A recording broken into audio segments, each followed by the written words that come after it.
Hello audience, this is my first deck list for Yu-Gi-Oh on YouTube, and I probably won't be doing too many of these because the fact that school starts for me pretty soon, but anyways, I'm going to be doing a lot of fun decks for you guys.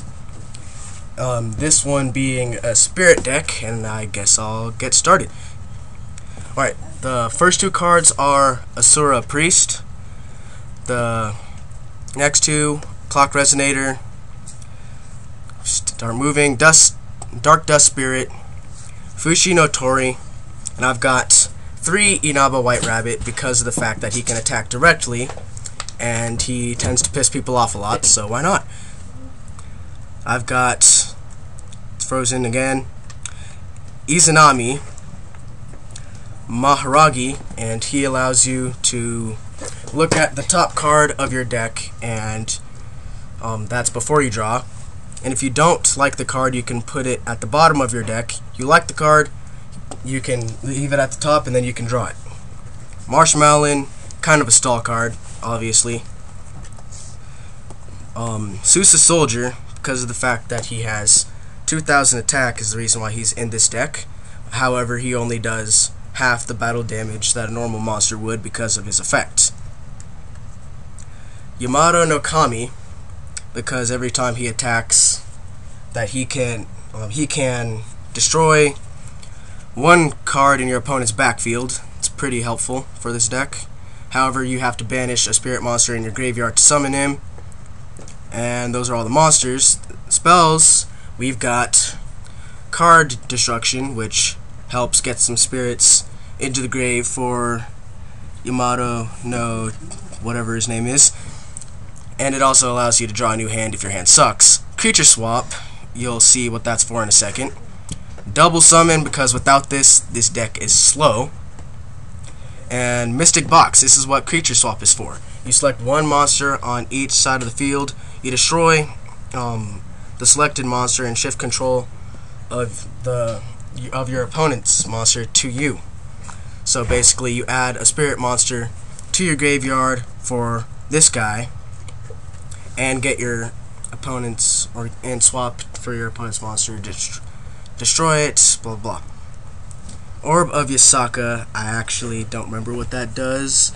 Okay, you gain life points equal to the card that the equipped monster destroys. Attack.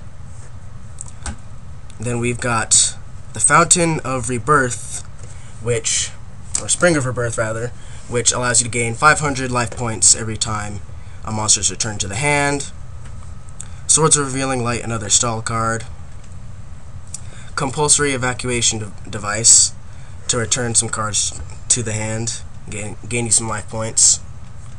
Draining Shield, to help you keep some life points, because you're probably going to need them due to the fact that you won't have a monster on your side of the field, chances are. Dust Tornado, get rid of your opponent's backfield.